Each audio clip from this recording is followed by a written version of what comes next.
రాజశేఖర రెడ్డి గారు ఈరోజు doctor YS Rajasekhara Reddy గారి 77వ జయంతి. ఆయన మన మధ్యలో భౌతికంగా 12 సంవత్సరాలు లేకపోయినా కూడా చిరస్థాయిగా ప్రజల గుండెల్లో కూడా నిలిచిపోయారు కూడా. ముఖ్యంగా అతను ప్రజల యొక్క కష్టాలను నింపుకొని, ఎందుకంటే అతను ఒక నమ్మకాన్ని కలిగించాడు ప్రజల్లోనే. డాక్టర్ వైఎస్ఆర్ అంటే చాలు ఒక నమ్మకం, ఒక ధైర్యం, ఒక భరోసా. కూడా ఏ కష్టం వచ్చినా కూడా అన్నా అని అంటే చాలు సహాయం చేసి కాపాడుతాడని చెప్పి ఒక నమ్మకాన్ని ప్రజల్లో కూడా కల్పించుకున్నాడు. ప్రతిపక్ష నాయకుడిగా ప్రజల యొక్క కష్టాలే తెలుసుకొని, మరీ ముఖ్యంగా అతని తత్వం మొట్టమొదట కూడా రైతుల యొక్క పక్షపాతి, అలాగే పేదల యొక్క పక్షపాతి.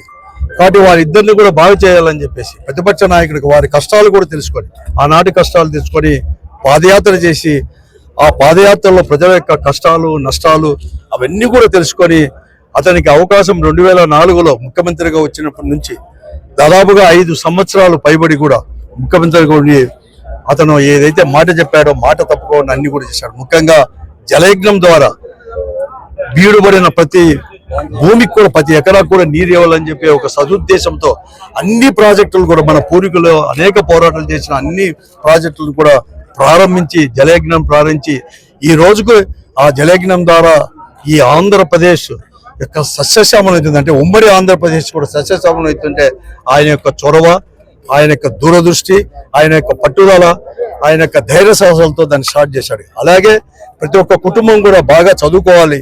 కేవలం ప్రాథమిక విద్యతోనే కాదు, ఎక్కువ హైయర్ స్టడీస్ కూడా, ఉన్నత విద్య కూడా కావాలి. అప్పుడే వాళ్ళ పిల్లలు బాగుపడతారు. అప్పుడే బడుగు బలహీన వర్గాల యొక్క పిల్లలు, మరీ ముఖ్యంగా పేదల యొక్క పిల్లలు, రైతుల పిల్లలు కావచ్చు, రైతు కూలీల యొక్క పిల్లలు చదువుకుంటారని చెప్పేసి ఫీజు రియంబర్స్మెంట్ అనేది ఎక్కడ ఈ దేశంలోనే స్వాతంత్రం వచ్చినప్పటి నుంచి ఎక్కడ లేకుండా దాన్ని కూడా తీసుకొని రావడం, సాచురేషన్ పదం పెట్టి సంక్షేమ పథకాలు కూడా రూపొందించి, ఆ సంక్షేమ పథకాలు కూడా రూపొందించి అందరికీ రాజకీయాలకు అతీతంగా కేవలం పేదరికం అంటే అర్హత మాత్రమే ప్రామాణికంగా తీసుకొని సాచురేషన్ మోడ్లో ఆ పథకాలు కూడా అందించడం. అలాగే మరో తర్వాత విద్యకు కూడా అత్యధికమైన ప్రాధాన్యత ఇవ్వడం, హెల్త్కి కూడా ఎప్పుడు ఆరోగ్యానికి కూడా అత్యధికమైన ప్రాధాన్యత ఇచ్చి ఆరోగ్యశ్రీ పథకాల ద్వారా కూడా ఈ దేశానికే ఒక ఆదర్శ ముఖ్యమంత్రి అయిన దాంట్లో ఏమాత్రం కూడా అతియోశక్తి కూడా కాదు. అలాగే నాకు కూడా వ్యక్తిగతంగా కూడా మరీ ముఖ్యంగా నేను పార్లమెంటు సభ్యులుగా 96లో ఉన్నప్పుడు ఆయన గారు కూడా పార్లమెంట్ సభ్యులుగా నాకు సన్నిహిత సంబంధాలు కూడా ఉన్నాయి. ఎంతో కూడా గైడ్ కూడా చేసేవారు. మరీ ముఖ్యంగా ముఖ్యమంత్రి అయిన తర్వాత అతను ప్రతిపక్ష నాయకుడిగా ఉన్నప్పుడు నేను జిల్లా అధ్యక్షుడు కూడా ఉన్నాను. ముఖ్యమంత్రి అయిన తర్వాత కూడా అనంతపురం జిల్లా అంటే కరువుకు నిలయం, అనంతపురం జిల్లాలో అంటే రైతుల యొక్క కూలీలకు, రైతుల యొక్క ఆత్మహత్యలకు నిలయం.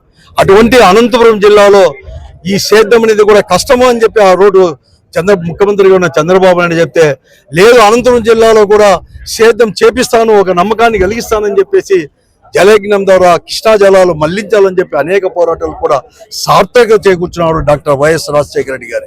40 టీఎంసీలు శ్రీశైలం దగ్గర నుంచి 4 జిల్లాలు, మరీ ముఖ్యంగా అత్యధికంగా 6 లక్షల ఎకరాలకు 46 లక్షల కుటుంబాలకు తాగునీరు ఇస్తుంటే సింహభాగం 3,48,000 ఎకరాలకు అనంతపురం జిల్లా, అంటే సగానికి సగం పైన 60% కూడా మనకి అనంతపురం జిల్లా కేటాయించి ఈ రోజు 40 టీఎంసీలు, 58 టీఎంసీలు, 52 టీఎంసీలు నీళ్లు వస్తున్నాయంటే ఆయన యొక్క చొరవ, ఆయన యొక్క ధైర్యం అది చేసి, ఎంతో ధైర్యంగా చేసి వెనుకబడిన ప్రాంతాలు ఆత్మహత్యలకు నిలమైన, రైతుల ఆత్మహత్యలకు నిలమైన ఈ అనంతపురం జిల్లాను సస్యశ్యామలం చేస్తే తీసుకొని వచ్చాడు. అంతేకాదు ఈ రోజు తాడిపత్రి నియోజకవర్గంలో కూడా నార్త్ కెనాల్ను కూడా స్థిరీకరించేదే కాకుండా 50,000 ఎకరాలని, అలాగే ఈరోజు పెండేకల్ రిజర్వాయర్ కావచ్చు, చాగల్లు రిజర్వాయర్ కావచ్చు, యాడి కెనాల్ కూడా తీసుకొని రావడం కూడా జరిగింది. అలాగే ఇక్కడ కూడా అన్ని చెరువులకు కూడా దాదాపుగా ఈ జిల్లాలో ఉండే అన్ని చెరువులకు నీరు ఇచ్చేదే కాకుండా 3,45,000 ఎకరాలకు నీరు ఇవ్వడం కూడా జరిగింది. ఈరోజు ఇంత కూడా ఇస్తున్నాం, ఇవన్నీ కూడా ఇస్తున్నాం. ఇదే కాకుండా అనంతపురం పట్టణంలో జిల్లా కూడా మరీ ముఖ్యంగా ఆర్ట్స్ కాలేజ్ అనేది కూడా ఇక్కడ అనేది కూడా కర్నూలు జిల్లా వారు ఇక్కడంతా చదువుకుంటారు. హాస్టల్ లేదంటే రూల్స్ కు విరుద్ధంగా కూడా ఏమైనా కానీ పేదరికంలో ఉన్న పిల్లలు, ఇద్దరు రాయలసీమ వాళ్ళు బాగా చదువుకోవాలని చెప్పి హాస్టల్ కట్టించండి. నేను ఒక పార్లమెంటు సభ్యులు రిప్రజెంట్ చేస్తానే 10 కోట్లని ఇచ్చి ఈ రోజు ఆర్ట్స్ కాలేజ్ హాస్టల్ అనేది కూడా దాదాపుగా కూడా 500-600 మందికి కూడా అక్కడ షెల్టర్ ఇస్తుందంటే అది రాజశేఖర రెడ్డి గారు చూపించిన చొరవ, రాజశేఖర రెడ్డి గారు ముఖ్యమంత్రికి ఇచ్చిన అలాగే కస్తూర్బా గర్ల్స్ డిగ్రీ కాలేజ్ కూడా ఈ రోజు సూపర్ స్పెషాలిటీ హాస్పిటల్ ఉండేది కూడా ఆయన రిప్రజెంట్ చేసి ఇచ్చినాడు. అలాగే ఆర్ట్స్ కాలేజ్ ముందర కూడా లేడీస్ కు మాత్రమే, మహిళలకు మాత్రమే హాస్టల్ కట్టించింది కూడా ఆయన ముఖ్యమంత్రిగా ఉన్నప్పుడే. అలాగే అనేకమైన ఈ రోజు జేఎన్టీకి స్వయం ప్రతిపత్తి, అనంతపురం జేఎన్టీకి స్వయం ప్రతిపత్తి వచ్చిందంటే ఆ రోజు డాక్టర్ వైఎస్ రాజశేఖర రెడ్డి గారు ముఖ్యమంత్రిగా ఉన్నప్పుడే ఇవన్నీ కూడా తీసుకొని రావడం జరిగింది. అత్యంత వెనుకబడి ఉన్న మడకసిరలో కూడా ఆ రోజు అగ్రికల్చర్ యూనివర్సిటీ కావచ్చు, అలాగే అనేకంగా కూడా కాలేజీలు తీసుకొచ్చి అంటే విద్యకు అత్యధికమైన ప్రాధాన్యత ఇచ్చే వారు తీసుకొని రావడం జరిగింది. అనంతపురానికి తాగునీరు ఉన్నప్పుడు నేను పార్లమెంటు సభ్యులుగా చేస్తే కేంద్రం ఇస్తామంటే 20% మున్సిపాలిటీ కట్టాలంటే మీరు కట్టాల్సిన అవసరం లేదు, నేనే కడతాను ఆంధ్రప్రదేశ్ ప్రభుత్వం తరపున అని చెప్పి చొరవ చూపించినాడు. కాబట్టి ఈ రోజు ఇక్కడ వచ్చేసింది. ధర్మారం కావచ్చు, కదిరి కావచ్చు, రాయదుర్గం కానీ గుంటకల్లో కూడా తాగునీటి పథకాలు ఉన్నాయంటే ఆయన యొక్క చొరవ, ఆయన యొక్క ముందు చూపు అని చెప్పి కూడా చెప్పక తప్పదు.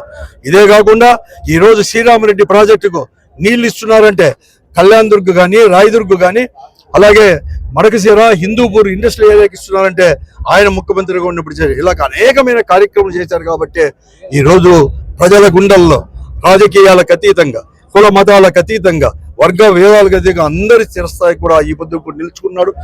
12-13 సంవత్సరాలైనా కూడా చిరస్థాయి కూడా అందరి ఉదయాలకు కూడా నిలిచిపోయినాడు.